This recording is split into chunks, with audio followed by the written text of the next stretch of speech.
Here's one towards the goal. That's going to be gloved by Travis Ridgen. Well, this is more like it. This is Slangin' the Biscuit. Here's Travis Ridgen and Dave Wheeler. Ladies and gentlemen, welcome back to Sling the Biscuit and our interview series. Today's guest is a third-round pick of the San Jose Sharks. He was a starting goalie for Team Canada at the World Juniors not too many moons ago, and the pride of North Vegas, the North Bay Battalion in the Ontario Hockey League, Mr. Ben Gaudreau. Welcome to the show. Thank you very much. Thanks for having me. Yeah, good to see you. Congratulations on the new contract coming back to Canada. You got to be excited. Yeah, no, it'll be awesome to be back home. My grandpa's actually from Three Rivers, so it'll be nice to kind of explore that area a little bit and get familiar with Quebec. How's your français? Let's put it this way, like nothing. So it'll be fun. It'll be fun. You'll pick it up pretty quick, I'm sure. Oh, hopefully. What's the travel setup like? You're sitting in the bus at the front, bid back, and you making your own bed setup? Give me a breakdown there. Yeah, so my first road trip was a 14-hour road trip to Savannah, Georgia, from Indy. And I was stuck on the back with three guys on this like U-shaped couch. Couldn't even bend my legs. We had to get up at like 8 in the morning. We traveled through the night. We get up right to practice. And I was like, I think I was awful during practice. And then the next night I played my first pro game and got torched. I think we lost like 4-1 or something like that. But yeah, I mean, that was kind of the end of that. The rest of that, I was laying on the floor for a little bit. And then once they kind of figured that I was going to be their starter guy and they wanted me well rested, they gave me a bunk right at the front of the bus. So I was pretty lucky, pretty spoiled to get that in my rookie year. And so I can't complain about schedule or travel or anything like that. So I was pretty lucky. Is that bunk right by the coaches? It's like right behind them, technically. There's like the washroom, then the door, and then there's the bunk start up, and I was right middle bunk on the left, I think, if you walk in. Yeah, the left. So it wasn't too bad at all. That's an early bedtime every time. I'm curious about the couch, though. Is this like they nailed the couch down, they brought it in? Like, give me a picture of like what the setup looked like. Yeah, so we had, if I can think, let me think here. It would have been, again, this is the math coming in. So we had 12 bunks, kind of like three high, 2 stacks of that. Then there was like the U-shaped couch at the back of the bus with 2 more bunks, then 1 more bunk at the very back, right over top of the motor, which my roommate slept in, and I have no clue how he did because he legit just sitting on top of a motor that whole time. But no, it wasn't bad. It was like built right into the bus. So it was comfy, but it was not comfy to sleep on. And they like, I don't know if they put WD-40 on that or not, what it was, but you could just slip right off it. So it was pretty hard just to stay on it to begin with. So it made for a pretty long bus ride. What type of hotel setup they putting you up at in Rockford? Or that was in Rockford, right? Yeah, Rockford. Yeah, that was in Rockford. They put us up like at a residence hotel, so it's not too bad. It's basically an apartment. There's no complaints there. It's not bad at all. Good enough Wi-Fi because there's not too much to do in Rockford, so you can game out pretty good there at least. But no, it's good. It's a lot of fun. What was one of the biggest, and I've always said that the metric that I follow between the NHL and the American League is the passing. To me, is the biggest difference when you watch. Using that same kind of metric, what's the biggest jump between the American League and the East Coast? Yeah, I'd say the speed of things. There's a lot of things like in the coast where like mistakes are made and they kind of end up right in front of you and it's just is what it is. Whereas the AHL is a little bit more smooth, I find. But that also means it's going to come at you a lot faster. You could be sitting there and the next thing you know, guys right in front of you with a grade A scoring opportunity. But a guy that's been there, a veteran goalie, is going to see that coming from a mile away, right? So there's just little things where you start picking up on stuff. My first A game was my best A game. If I could have done that a couple more times, that probably would have helped me out a little bit. But no, it's a faster game. I'd say the mistakes aren't as many. But yeah, I mean, like I said, the biggest thing would probably be how fast everything happens.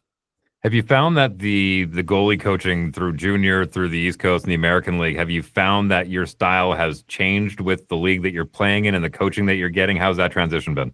Yeah, no, 100%. I think each league you find something, each goalie coach you find something that you like, and you got to take what you like too. I mean, a big thing for me is I've never been a guy to just jump the gun and this guy's telling me to do this, I'm going to do this. I like to kind of sit back and look at it and study it, make sure it's something that I think is going to help me.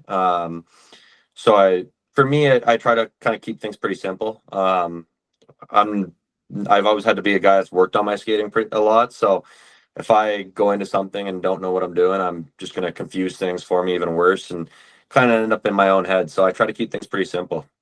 Is that one of the big things that you see as far as your own scouting report, is that you work on your skating and that's what's going to get you up and keep going and all the way to San Jose? Yeah, no, 100%. I think for me, the biggest thing is going to be my skating. I got to make sure that kind of stays in check. The faster and stronger I can get with skating, I think that's going to be kind of the thing that keeps me going.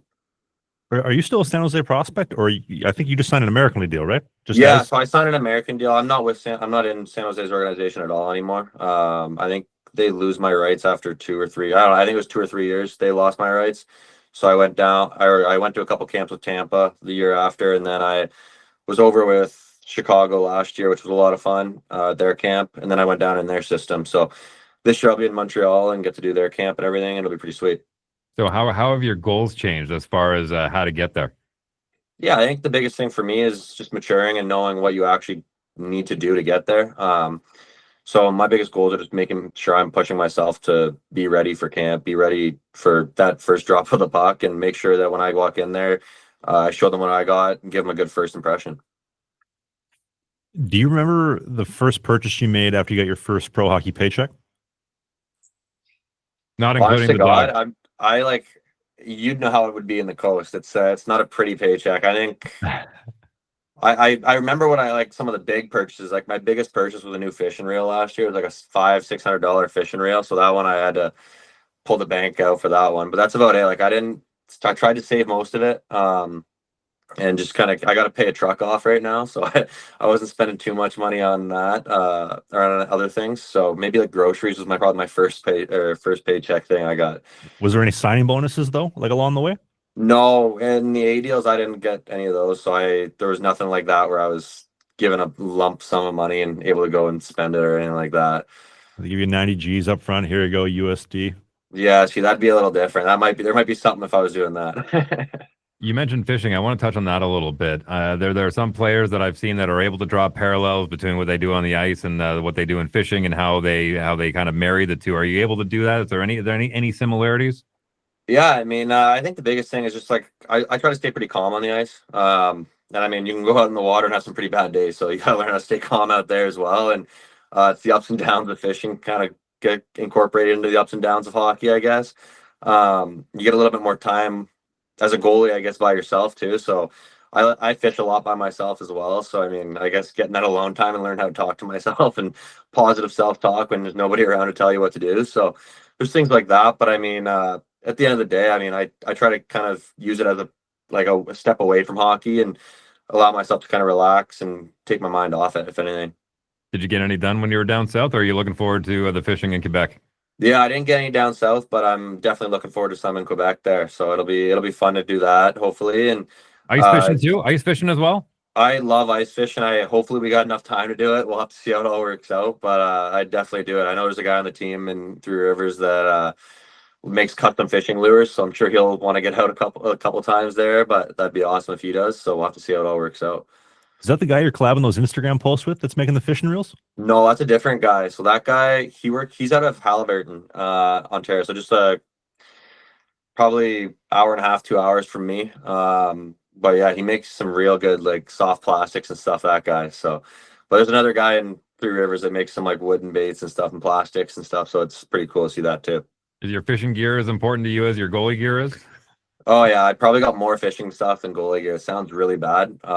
Like my dad and I went fishing with one of his buddies, and like the guy grabbed my tackle box. Like, holy crap! Like the last thing you need is another friggin' lure, because my tackle box probably weighs 50-60 pounds. Like I got so much crap in there, and I probably got 17 different rods and everything. So I load up on that stuff. But it's a fun hobby, and it takes me away from hockey for a couple of minutes, which is always nice to kind of reset and refocus.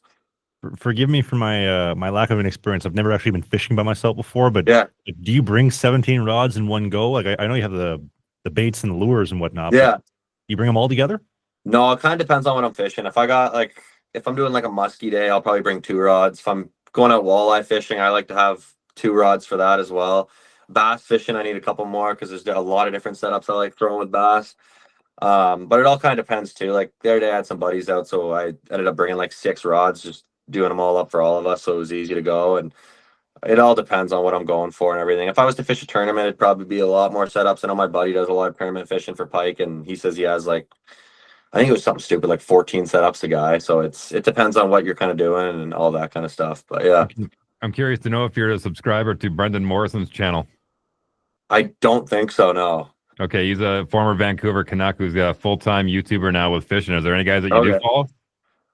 I do. I'm trying to think of the name. Oh, Jay Siemens is a big one for me because he does a lot of like Ontario fishing. I'm trying to think of some more, but that one's the big one. I follow a lot of like the pro guys, like Dustin O'Connell. He's a really good bass fisher.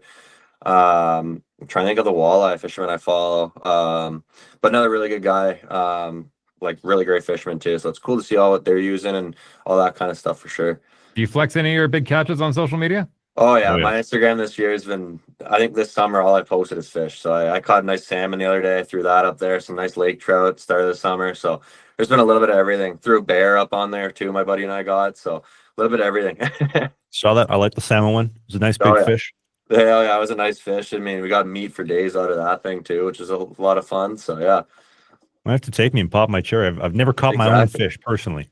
Oh, we've got to do it for sure then. Where would we go? What's the best spot to go that you've been to? It depends. Honest to God, I did this guided service for lake trout this year. We had a couple of buddies and we went down, did a camping trip there, and we were on, I think it's called Opiongo Lake. And the lake trout in that lake were unbelievable. And the guide service that we had with Opiongo Lake Guide Service, Jay, he took us out a couple times. I think I've been out with him 3 times this summer. And he's more of a buddy than a guide to me. He's an awesome guy. We go out there, have a great time every day. We have a shore lunch. It's a lot of fun. It's a pretty remote lake too. No service on the lake at all. It's a lot of fun. There's one entry point onto it, and it's a lot of fun out there. And there's a lot of fish. Like the one day we caught like over 40 lake trout. So I mean, it can tally up real quick. Yeah. You a fisherman, Dave? I have no. The easy answer is no. I prefer being out on the golf course. That's for I fish for birdies. You got 2 rods, Benny? What's that? Sorry. You got 2 rods, Benny? I got lots. Listen, back to hockey. I want to touch on the World Juniors as far as your experience there. And I'm curious to know, do you almost feel kind of spoiled looking at all these top names, guys that you played against throughout the season, guys from the Western League and all over the place? Do you kind of feel spoiled being in that locker room, then going out and playing and seeing the kind of success you guys had? Yeah, no, 100%. I mean, I had a little bit of a rough tournament there. My first game didn't go too well. I was able to bounce back with a nice, quick little 11-shot shutout. But I mean, it was a lot of fun. I mean, you look around the room, we had great guys. My roommate in Sarnia, Ethan Del Mastro, who I ended up playing with in Rockford as well, was there. So it was a lot of fun spending that time with him. Getting to see a guy like Connor Bedard out there. I mean, you can never complain. Seeing the things that he did there was actually ridiculous. There's no other way to put it. Watching something like that happen in front of you. I mean, the amount of times we'd look down the bench, just be like shaking our heads, like, what is going on? So it was a lot of fun. Great group of guys, great coaching staff. And I mean, the fans supported us really well too, which was a lot of fun. And I mean, Halifax was a great spot to be too. I mean, it doesn't get much better than being in your own country to do it. And having a spot like Halifax was really cool. Did you get any fishing in while you were there? Now that I wish we definitely didn't have enough time. That would have been unbelievable. But I got to eat some fish, but it was a pretty sick spot. Are the donair? You know what? I didn't get any of those in me. I was legit, honestly. We went to a couple of restaurants of where lobster is taken, and he tries a donair while in Halifax. Yeah. Well, what do you expect, eh? Oh man, I love poor people food. Same here. Yeah, I went to Norway. The first thing I got was kebab. Poor people food in Europe. Although they put kebab and French fries in the pizza in Norway, which is pretty good. Listen, he brought it up, and I know you're young, you're fresh, you just finished your first year, but I'm sure the conversation around the locker room has led to how many years do you spend in the East Coast or the American League before you start thinking about, if I didn't get my fair shake in the NHL, when do you start thinking about Europe? Yeah, I mean, it's something I've always been thinking about. I mean, it's something where if the offer was right and I wasn't getting stuff in North America, it'd be something that I'd do for sure. I mean, it's everything I hear from people that go over there, they love it. So it's definitely not something that I'm throwing out the window and not doing. It'd be a lot of fun, I think. I mean, it's a new experience, and to live in Europe would be pretty cool too, I think. But yeah, I mean, it all kind of depends on, for me, it's depending on how it's up to me at the end of the day. If I gotta show well enough where I don't have to go, but I mean, if I have to go, it's not something that I'm opposed to for sure. Well, I like hearing that. It's up to you because, like I said, maybe you didn't get the shot that you feel like you deserved, especially after, like you said, a really good World Junior tournament outside of that first game, and kind of taking things in stride, going, maybe I need to do more. I like that attitude. Yeah. No, 100%. I mean, you can't put the blame on anybody else. You got to kind of do your own job, and I think that's something that my parents have put onto me. I mean, you don't just get there without doing anything. So it's a lot of work to get there, and I got to do it. So I'm not going to shy away from it for sure. You think one of the good things about being a goaltender, though, like in the grand scheme of life and sports specifically as well, but in goaltending, like there's really nobody else to blame. Like you make your own mistakes, so like you have no choice but to take pure 100% personal accountability and reflect and kind of go from there. No, exactly. I mean, I always say this, like middle of the game, I'm never taking responsibility. Like, you know what? I'm blaming it all on you guys. But the second I look at it after the game, yeah, it's my fault. I like to kind of throw that out the window during the game just so that I'm not focusing on like, because I'll be the guy that sits there and like think in my head, like I should have done this, I should have done that. So in the middle of the game, it's you know what? That guy shouldn't let that guy get around him. But I mean, it's at the end of the day, I mean, you got to make that save. It's you're there for a reason. If that guy just got around him and scored every time, they wouldn't have a goalie in net. So you're there for a reason. You got to stop the puck, whether it's a slot shot, a point shot, a shot from the other end of the ice. You got to be there to stop that puck, and it's on you whatever happens with that puck. Is there a goalie coach that comes to mind? You've had the experience with San Jose and going to their development camps. I do have to point out, I love the red Team Canada set with the Sarnia bucket and the blue San Jose Sharks jersey. What a great combo that was. The whole rainbow colorways, Roy G. Biv. But of all the development camps that you've been to, you've met different goalie coaches and a lot of goaltenders. Is there one that stands out in your mind when you say, like, that guy was really intelligent, that guy was really smart? I'm really glad I got to pick this guy's brain. Yeah, I mean, I'd almost be unfair to say just one of them. Like, honest to God, every goalie coach that I've worked with, I've been really lucky. They've all had great things to say. I think Tampa was pretty special. There's some really good goalie coaches there, whether I was with the Syracuse guys or Tampa guys. They really helped me out a lot. And they kind of kept pushing me pretty hard, which was awesome. And when I finished the season in Syracuse after my OHL year was done, Maxim Valancourt was down in Syracuse, and he helped me out a lot. And I know he knows the goalie coach in Laval pretty well, so I'm sure there was something there that he helped me out here. So I mean, those guys right there are guys that really helped me out, I thought. Put me on the right kind of trajectory, and really helped me finish my last year in the O and helped me get ready for pro. Was Franjean there? Yeah, he was. And he was, again, you want to talk about a guy that just knows things. That he's the reason I'm wearing Vaughn pants and a CCM chest protector, right? So really? He's the kind of guy that really helped me out with that stuff. He had Brian Elliott's pants sent to me so I could finally get into some Vaughns during the summers and stuff. And really good guy, and he was a lot of fun to work with and learn from.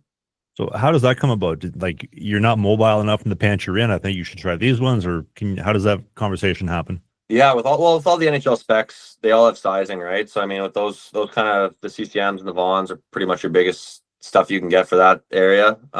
So he was nice enough to kind of bring that up for me, and I was able to get into those and get working with those. And I mean, I love them. Like, I wouldn't change it. I get a lot more protection under my CCM than I did with the Bauer, I find. I was getting a lot of freaking bumps and bruises wearing the Bauer, where I was almost going through 2 a year just so I wasn't black and blue the entire year. But that CCM was pretty good. And the Vaughn pants, I mean, they're the comfiest pants. I feel like I'm wearing like jogging pants. I can't say enough nice things about them. They're awesome to deal with as well, which is really nice. They're really good guys, so it made it pretty easy. Well, I think like 60%, or it might even be 70 now, but 70% of goalies in the NHL wear Vaughn pants, and that's like the most dominant category. No, 100%. Their protective gear is unreal. Like, I have their knee pads as well, and they're like the nicest knee pads. They still look brand new, and I wore them all last year and everything. So I mean, I can't say enough nice things about them. What about the Bauer sets? You've been a wizard when it comes to some of the crispiest, freshest sets out there. Yeah, no, I love working with the Bauer guys too. I mean, I've been with them and working with them since I was like 14, I think. So it's been a long time with them, and they always help me out with the gear and all that kind of stuff. So it's a lot of fun, and they got some pretty cool designs they can do. And I mean, their pads are second. I love their pads. I tried some other stuff. I couldn't even get into it because I just like the Bauers way too much. So it's one of those things where I think I'll probably be in them the rest of my life, and I'm not complaining about that by any means. Who's responsible for your paint jobs? Yeah, I do Dave Art. I mean, he's a legend when it comes to whipping up the paint and the helmets. So I mean, it's something. Growing up with another North Bay guy, Ken Appleby, who's played a lot of pro hockey now. He's a guy that was using Dave Art, and I saw that and wanted to be like him, and was like, I'm going to do Dave Art once I get there and get the chance. So I love working with him on helmets too. I mean, it's really cool. We had a cool design come up this year, which I can't wait to have come out and be able to throw that in the bucket. So it'll be really cool. Manitoba Moose legend. He just got engaged too, didn't he? Ken Appleby? He got married this last week. We were there. Yeah, it was a lot of fun. It was a really good wedding too. So Manitoba Moose legend. I think he was one of the OG Bauer goalies when they came out with the whole Odin series, if I'm not mistaken. Yeah, he would have been for sure. Yeah. Oh yeah, way back. Is it different dealing with your gear? Because I mean, it's always evolving, and I mean, I'm curious to know how much feedback do you give? Is it like a NASCAR driver telling them like, hey, it's a little loose in the back end, I need to tighten it up here? How much insight do you give them, and how much do they give you? Yeah, no, they're pretty good. I mean, it's funny you say that. Like my first couple years with them was a lot of ironing out exactly what I wanted. Now that I got my stuff, I'm pretty basic on what I want, and they know that. They know I like a really stiff pad. They know the boot angle that I like, the knee block, everything like that, the glove angle, all that stuff. So they just basically, I haven't changed my stuff really since like my third year in the OHL, I want to say. So it's pretty much the same set every year, coming with just different graphics on them. Have you tried the Vapor 90 glove? I want to say that might be what I'm using right now, actually. The 580 style. Oh. See, I don't even know what I use. I just know they send it to me and I say, yeah, I like that one. Oh, you're one of those guys. Oh yeah. I know I'm not smart enough to remember numbers in my head, so I keep the numbers to them and just say that one's nice. Yeah, I'll send a picture of this one. I like this one. Benny, since you're a Bauer guy, have you ever heard the stories of Timmy Thomas when he was a Bauer sponsored athlete? No, I have not. I think that contract lasted about a year because they signed him right after. I think it was after the Vesna season because he was kind of using like mutt style, kind of load everything. And they'd be sending him gloves, like 15 gloves at a time. And be like, nope. And they'd ask, like, what's wrong with it? And he's like, it just doesn't feel right. And he wouldn't be able to quantify it. Yeah. And got to a point where they'd be sending him like 20 gloves a month. And the rep says, okay, like, Tim, I'm going to come down. I want you to show me, like, demonstrate to me what's wrong because we want to get you taken care of. Yeah. And he still wouldn't. You just say, like, the feel wasn't right. And so then they dropped him as an athlete. And then I think the following year, it was after they won the cup, the 11-12 season. It's when he started using, like, the Vaughn with the Reebok, with the Bauer, with the like player helmet and the PICU pads. And then he had, I think, Dennis at Factory Mat. He did like all sorts of custom mods. He used to work for, I think, Vaughn once upon a time. But they'd be like overnight shipping, like $2,000 shipping, sets of pads, and then do adjustments after morning skate every single day. Like this guy was the most dialed in intense when it came to his gear. Yeah. No, I get that with the feel. Like sometimes it just doesn't feel right and you can't put your finger on it. I've been pretty lucky with them where like I've tried so much of their stuff that I know kind of what feels good and what doesn't feel good.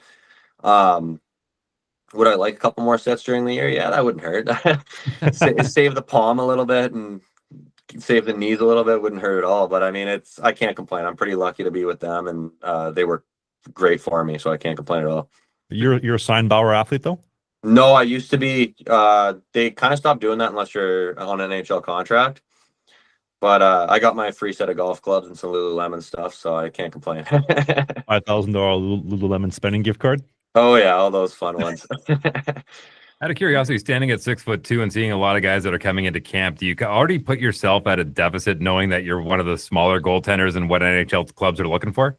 Yeah, I mean, it's definitely not the easiest thing being a 6'2" guy, but at the same time, I mean, there's plenty of guys to do it and guys that are shorter. I mean, you look at like UC Saros and Shesterkin, I can't complain, right? So if you're good enough, you're going to find a way to do it. That's what those guys have done. So if they're doing it, I can find a way as well. So, I mean, I wouldn't say I put myself at a deficit or whatever. I just got to find a way to kind of make up for that size. And I mean, that means being quicker, right? So I just got to make sure I'm strong enough coming into camp, fast enough that I can kind of beat those guys out with strength and speed.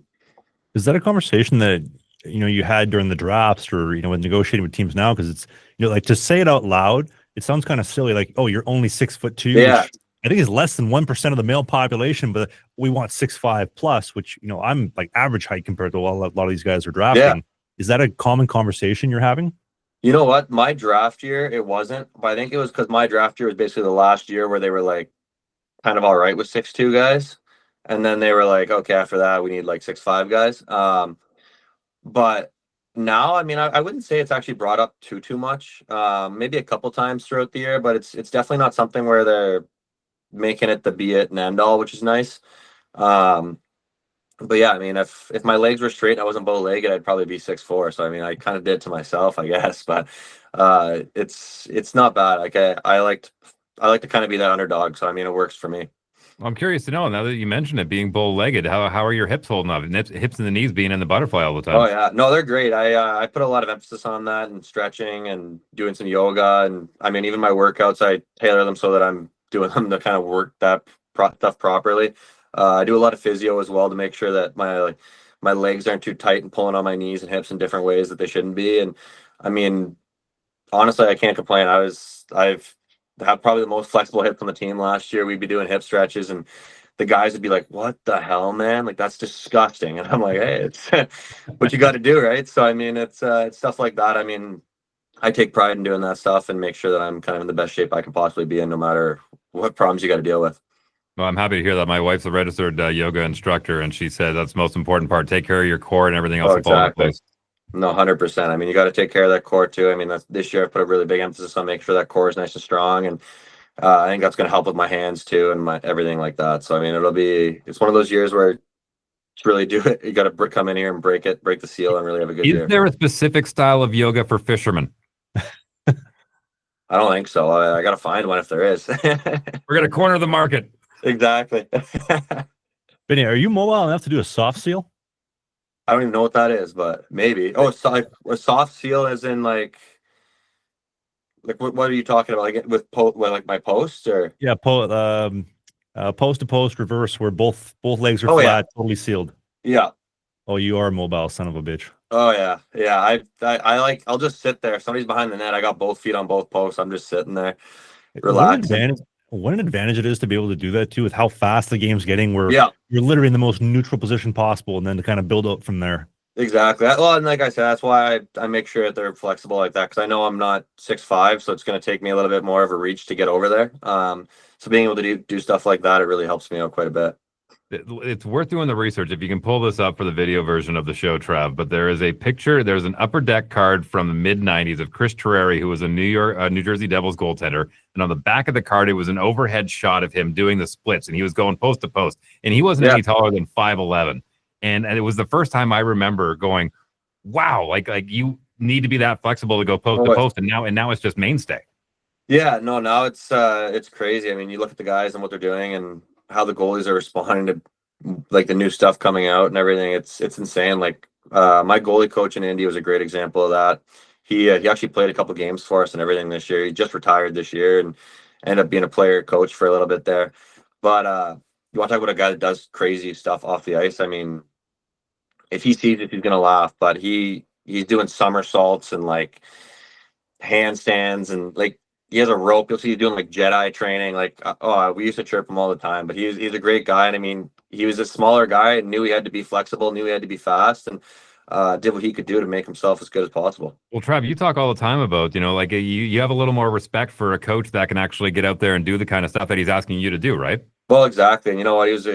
He was a buddy too. Like it was a really nice relationship we had, and he helped me a lot. And it was just, I can't thank him enough for sure for the year. I mean, he was one of the guys that kept you sane during the down parts of the year. So it was a lot of fun hanging out with him. And I mean, we'd go grab lunch and just talk about hockey or talk about something else completely different. And we still talk for like almost every day in the summer. So he's a great guy and a great friend too. Have any more standard questions before I start unloading the goalie questions? Go for it. You guys nerd out. Yeah, here we go. Benny, who was the guy you looked up to growing up? It's gonna be a crazy answer. So when I was real young, the guy that got me into it was Vesa Toskala. No clue why. No clue. I was a Leafs fan this is crazy switch up actually. I was a Leafs fan until 2010. So I'd have been 7 years old when they lost to Boston. And that really pissed me off. I remember coming upstairs like full temper tantrum, just pissed right off. And I switched that year. I wasn't a fan of anybody for like a couple of years. And then my goalie coach was a Montreal fan. So I think when I was like 13, I kind of found another team and I was Montreal, which is a complete switch from being a Toronto fan. And then I really started. You saved yourself a lot of heartache for the record. Exactly. So I switched over to Montreal and I really grew up liking Carey Price and trying to emulate as much as I could from a guy like that. Not a bad guy to look up to. He's okay. No, right? Not at all. Not at all. What was it about Toskala? Was it the 6 setups? Was it the sweet mask, the skull mask, whatever he had? I What think was it it? was the mask a bit. I kind of had a mask that looked kind of like his growing up. So I think it was something where I was like, oh, I kind of look like that guy. And he's a Leafs goalie. And boom, there it goes. Like I've always liked goalies basically for the team they play for. So it's been kind of one of those things where I think I grew up kind of liking the goalies based on the team that I liked. Okay. Is there a guy that you look up to now and you're like, I want to be more like that guy, or this is my guy? Yeah, I mean, I think there's guys when I look at a guy like Shesterkin. I mean, that's like a guy that plays the puck well, moves fast, and is just athletic as crap. I mean, it's something that I love watching, and if I could even become half a goalie of him, I mean, that'd be freaking awesome. So I Would you mean, there's take his guys like temper too? that. But what's that? Sorry? Would you take his temper too? Oh, I probably have a worse temper, so I mean, I can't complain at all about that. The old But Eddie yeah. Walpole sort of sticks over the pole. Or was it Bill Ranford? We had him on the show. He talked about Olaf Kolzig, 4 sticks a game in the inter-squad series. Yeah. Oh, geez. They had to throw Billy in there because Ole had no more sticks left. Just remember, That's awesome. pitching, calm, Exactly, exactly. patience. Exactly. I've had to work on it the last couple of years. It's definitely better. I think there's only 2 sticks broken last year, and it was after getting pulled, and we were crapping the bed, and I was crapping the bed, and it was just anger was let out there. Is that over the post? Is that the Carey Price over the knee special, or what is that? No, that was the pillar in Fort Wayne in the dressing room. It Oh, was so the one of media them. can't see it and put it on social media. Exactly. And then the other one, there might have been a post. I'm not 100% sure, but I know I had a post in Sarnia a couple times, and there's some pretty funny comments online about that. So I try If not I to do it on could, the and post. if I couldn't, we can chop this if you want to after, but playing for the World Juniors where like all the media is on you. Yeah. And being a higher draft pick and all the media that comes with hockey. And I know that you have the hockey media training, and obviously we're trying to coax out some good answers out of you despite that. But is that like a serious concern where you're like you're trying to give as little as possible, and so that they don't bury you because the media is just so They're looking for that audio. yeah, they're looking to make you look bad. Yeah. No, 100%. I mean, it's kind of how it goes now. I mean, I think even when outside of hockey and stuff, everybody's trying to make everybody look bad right now. And it's crazy to think you could kind of end your whole career just based off of something you said online, right? So, I mean, you got to take everything in responsibly and try to make your best response as possible. And then, yeah, I mean, there's stuff like that. Like, I mean, the DMs that I got after that first Team Canada game, I had people telling me to kill myself, quit hockey, like you're trash, all that. I mean, I could have chose to go and respond to them. And I mean, God forbid one of them takes a screenshot, throws it up. I mean, I'm done, right? So there's little things like that where you got to be smart about it, and you just got to kind of take a deep breath and move on. Do you mind if we dig into that just for a second and Yeah. be as respectful as possible? Like you're like, I get how good you are, right? Like you're a 3rd round pick, you're an OHL goalie. I was never good enough to play in the CHL. And so like, I know from, scraping the bottom barrel in the Fed to where you are, I'm like, that's a really nasty goalie. But for average Joe Blow sitting on the couch, 100 pounds overweight, watching you play for Team Canada and is like, you're terrible, I could do better. It's like, you have no idea. You're so delusional. But like, how do you compartmentalize that when you're on the world stage and you got TSN, you got every media outlet, I'm sure, tagging you on Instagram, and then you have, I would assume, 2,000 messages after the game telling you to go off. Is that fair? Like 2,000 messages to off yourself? Yeah, I had quite a few. I mean, I don't know if it was up to 2,000. I probably would say that I probably got like 200 DMs. If you go on my one post, it's the one right before my World Junior one. There's still comments on that one. But I mean, at the same time, there's a lot of people that were standing up for me too. So I mean, that helps you get through it, right? There was a lot of people that were in there saying like, well, ripping the people that were coming to my Instagram and also saying, hey, it's not your fault. Like it's team game. So I mean, there's a lot of people that were also in there and helping me out. And I mean, it helps when you have a great group of guys in the room as well. And I've always been taught to not really care what people say. Like you said, I mean, those guys are sitting up on their couch down in their basement right now doing who knows what. So it doesn't really matter what they think, and it's more so what I think, as if I can look in the mirror at the end of the day and say I gave my best and gave my all, and that's kind of what matters to me. So I mean, well, and listen, take this for what it's worth, but I mean, from a psychological standpoint, the idea is that you are a 2-dimensional object on that screen. To them, you are nothing more real than a cartoon that they watch with Wile E. Coyote and the Roadrunner, right? So in the same respect, you got to treat it the same way on the other end. These are not real people. 100%. These are not real people who would make these comments to your face or say this. This is nothing more than just some words and code on a screen. That's all it is. Exactly. No, exactly. So I mean, I think I've only had one instance where somebody's actually said something to my face off the ice, and it was like a 6-year-old kid in Sault Ste. Marie, and his dad just stood there and watched the whole thing. But I mean, it was pretty funny. I was able to give his dad. I looked at Was his it a good dad. chirp at least? Was it a good chirp? He came up to me and it was after a game. I like he was probably, I'd say he's a 13-year-old kid. He came up to me and he goes, just so you know, like, or he goes, is Ben Gaudreau coming out? And I'm like, yeah, it's me. And he goes, like, thing this kid's gonna want like an autograph or something, right? Like, way too high on my horse. And he goes, yeah, like, just so you know, if you want, like, Charlie Schenkel, like the goalie that I was playing against, he goes, Charlie Schenkel can give you some goalie lessons. And I just kind of laughed. And I was like, he's undrafted and I went 7th overall. I think I'd do just fine giving him lessons maybe. And I kind of walked away, looked at the dad. I was like, real nice. Like, great job, buddy. You're raising a good one. But like, it's funny. Like, you know what? You can kind of laugh about it later on and everything. But I mean, it's, I mean, good on the kid. I mean, at that age, I would not have had the balls to come up and say something like that. So good on him. I was gonna say, at that age, at that point, considering like how much cowards people in the online world are, Yeah. you almost have to respect it. Like, this kid had the balls to tell me that I Well, suck. that's what I mean. Like, I can't even get mad at the kid. Like, freaking good on him. Like, if I was that age doing, like, I still wouldn't go up to a guy and say that. So I mean, good on him. Did you have anything like that in Halifax, where I would assume you guys maybe just go straight to the hotel or have a meal, whatever, but somebody says something to you out in public, or is that really the only in person? That was really the only in person. I mean, obviously I got chirped on the bench. There's a good one actually. Like the Sioux was the only spot I really got chirped. Honest to God. There's another one. So there was this lady that sat behind the bench, and she just loved beaking the boys. Like, it was just like she made it her life goal to just chirp everybody. And it was my rookie year, and they brought me to the Sioux as a scratch. And we were like, you know what? We're gonna sit right behind her so she doesn't say anything the whole game. So we sat right behind her. She kept her mouth shut the entire game. We go to walk down into the tunnel like after the game, and she like sees me and goes, how's it feel to be an 8th overall pick sitting in the stands? I looked at her, I was like, actually I went 7th, and just kept walking. I was like, oh, like, that was my best big dog moment right there. It was like, can't even get it right. Like, so I mean, it's fun. Like, you know what I mean, they're there for a reason. I mean, they love chirping. Yeah, like there was a couple this year too, I guess. Fort Wayne, Fort Wayne loved chirping me. There's some good ones. They're like, you know what, it's fun. Like, I like it. Keeps me going. I see videos online too. There was one in Adirondack. Somebody was chirping me. I completely forget what they said. But I mean, I was actually dying laughing to it. Like, it's pretty funny. It gets you going too, which is nice, and gets the and again, I momentum mean, up. what do you remember more? The cities that you go into where at least they have lighthearted fans who are willing to chirp you a little bit, or the ones where they all get their hands on their knees, right? Well, exactly. So I mean, it's a lot of fun. Like, we were giving it back to our Adirondack all the time, and like we won some big games in Fort Wayne where we won. I'd give the biggest sally possible. Like, I'm gonna let you know. And I mean, we went back and forth, and it's pretty fun. And like you said, you're gonna remember those games way more than the ones that you go in there, they sit there quietly or whatever and don't say anything. So I mean, it's a lot of fun to me, and it gets me going. And don't let them know, but it usually gets me playing a little bit better too.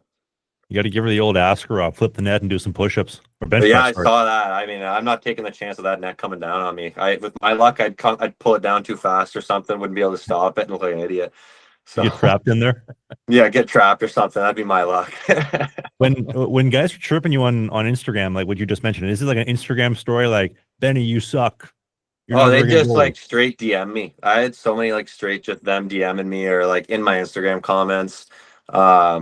But I mean, like I said, it's pretty funny. It gets you going. I mean, you just gotta move on. Like, I think the next day I did an interview with TSN or whatever, and like I think I was literally laughing in the interview. Like, you gotta find a way to move on. I mean, you can't live in the past. It's over. As much as I'd love to go back and post a shutout or do whatever and try to make the best case for myself, I mean, there's nothing you can do about it. So you got to kind of move on and get to the next one. A couple more questions for you here before you let you go, and thanks for taking the time too, by the way. But out of curiosity, going into your second year, especially making that jump from junior to pro, which a lot of people don't really appreciate how big of a jump it is, especially in the schedule. Because I mean, you're now an adult. It's like, okay, this is now your job, and as far as being able to manage that off time and what you do with it, do you feel like you're gonna have a better handle on that going in your second year? Yeah, I was pretty lucky. My billets that I had in Erie were unbelievable, and they really helped me kind of like grow into like an adult before I was able to even get to pro hockey, which was really nice. So I mean, they were a big help in that, I thought, really, to be honest with you. Like, my billet mom gave me like a full cooking book and everything, and they were really great people. And I mean, even the same with my Sarnia billets, they really helped me out too. So I mean, going in, I felt that I actually manage my time pretty well. I mean, I'm a pretty chill guy. I like to just kind of hang out and relax. And I mean, I had some good buddies last year that's what we do, is just hang out and relax. I mean, no need to go and drink our faces off when we can just go and chill. And I think we went to the movies a couple of times just to like relax. There was a great movie theater in Indy. So, I mean, it made it a lot of fun. And we just literally just chill, and we'd hang out, whether we'd go for a walk or something. So there's little things like that where you take your mind off it, relax, reset, make your body feel a little bit better, and you're ready to go the next day, and you can move on to the next game too. I can't help but notice you're sitting on a pretty sick gaming chair. What are you what are you playing when paddles are up? You know what? It's there's a couple things. I got my PC, which my buddies and I like playing the racing games. Got the steering wheel and everything for that. I don't know if I'll bring that to Quebec. That's a little bit of a you're bringing that around. Nah, you're bringing that. Might have to. But my PlayStation, I'm usually playing like some Rainbow Six on there with my one buddy. We dial in on that. The one day I brought my PlayStation over to his room. I think most of the team was going out to the bar, and I was like, I can't, man. I was like, we just had a 3-3. I'm exhausted. Like, I just want to chill. And he goes, honestly, the same.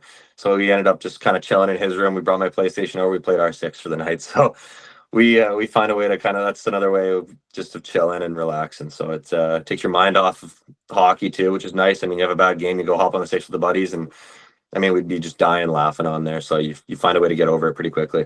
Being home this summer, give me an over-under on how many times your door gets knocked on to play road hockey with the kids in the neighborhood. You know what? I live on a dirt road, so there's not too much hockey going on that dirt road. I've been asked to come out to a couple skates and stuff and go talk to some teams and stuff, but it's awesome. I mean, growing up with having Ken Appleby around, like I said earlier, that guy did the same for me. So I mean, it's good to give back, and we got there's actually a really good hockey player down the road. His dad, Robin Boucher, actually played for the Windsor Spitfires. So I mean, it's a lot of fun seeing him kind of grow up too, and hoping the best for him. And he's something in the water up there. What's going on? You got a lot of good products up there. Exactly. I mean, there's something in the water, the dirt road. It helps you out. I mean, the kid's running on a dirt road every day. So I mean, if that doesn't show you how much he wants it, I don't know what will, right? So I mean, it's a gritty town, and I think that's kind of what helps out the kids up here. I mean, it's a fun hockey town. Everybody loves it here. Obviously, having the battalion in North Bay, it's a pretty big staple for everybody here. Cool, man. You got anything else? I'm good, man. Honestly, we really appreciate your time. All the best of luck this season, and looking forward to seeing you climb the ranks, man. I think you deserve it, and I think you got the talent and skill to do it. No, thank you very much. It was awesome to get on here with you guys and chat hockey and fishing for a little bit there. Thank you. Well, one last question I got for you. Custom Bauer said, what's the next graphic you're going to do? Any throwbacks? Any custom stuff? I can't even lie. This is my most boring one yet, probably. I'm getting old, I guess. My maturity's starting to come in. I'm just like, keep it simple. Like, you're a pro now. You can't be doing anything crazy. So I got a pretty simple, I think it's I'm trying to even remember what set it is. It's like it's a new one that Bauer's doing. Is it the Flylight? Maybe that's it. Yeah, I think that's it. They got so many freaking names now, I can't remember anything. But yeah, it's a pretty basic set. I sent it to a couple of my buddies, and they're like, man, you got to throw some more color on it. It's boring. But so I threw a little bit more, but it's pretty chill. I can't lie. It's pretty tame this year. Are you familiar with the story of Garret Sparks and the checkerboard pads and the Leafs telling him to gas them? I wouldn't doubt them telling them to gas those. I got told to gas like my all black pads when I was in Sarnia. Really? Oh yeah, they did not. Well, my goalie coach there didn't like the black ones, and then I did those the throwback pads there, and they didn't really like those either because they were pretty skinny. Like, they looked skinny, and I agree with them on that. So I probably shouldn't have done those for World Juniors. Maybe I would have made a couple more saves, but we'll blame the gear, right? Yeah, I mean, they like to tell you what you can and can't do, and I mean, I've been lucky this year and the last year too. I mean, I've kind of calmed down with them, and just keeping it pretty simple now. Well, I know the Red Deer Rebels, nobody gets custom gear, white helmet, white pads, black pads. That's really it. You're no red, like you're expendable, right? Like, there's nothing custom here happening. That's like the New York Yankees of the Western League. It kind of, yeah. They've always been like that with the Sutters, but the Garret Sparks story is because I guess they didn't have a whole lot of optimism for the guy. And then he kind of was thrust into the spotlight. He's got these sick checkerboard pads that he started with the Orlando Solar Bears, might be going out to the Marlies, plays a little bit. And then I think towards the end of the season, they told him, like, this is too much about you, fella. Like, you got to get rid of the checkerboards, even though he's paying tribute to one of the greatest Leafs legends of all time, Trevor Kidd, Manitoba boy, a la Dougal Manitoba. Mm-hmm. And then he kind of went back to the basics, and he'd do like the whited out checkerboard. But For me, obviously, I'm biased. That's one of my favorite, if not my favorite setup of all time. Do you have one that comes to mind? We'll let you go after that. Well, I don't know if I have one of all time, to be honest. It sounds bad, but I've never been a big gear nerd. Like I had some decent sets growing up, nothing special. Like my favorite set growing up for myself was the Warrior Swaggers. Those were funny as heck. I still think those are the funniest looking pads. But like I'm trying to think. I can't. Nothing really comes to mind. Like some of the Carey Price, like the Carey Price Vons are pretty sweet. I like those a lot. The last one he did, the all white, the clean slots, and that was it the no, it wasn't the Vision. It was the Velocity with the like spiral fire kind of graph. Yeah.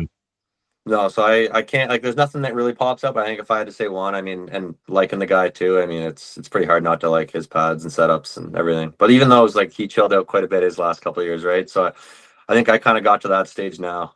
Well, you become mature and you like the all white, mostly white, plain Jane setups, right? Exactly. The fish are biting. Give the man an outro. Anyway, thank you very much for coming on, Benny. This is Sling the Biscuit. This is a part of our summer interview series. We do new episodes every single Sunday at 11 a.m. Eastern, 10 in the prairies, 9 in the foothills of Calgary, 8 in the Pacific Northwest. I'm Travis. That's Dave. That's Ben Gaudreau.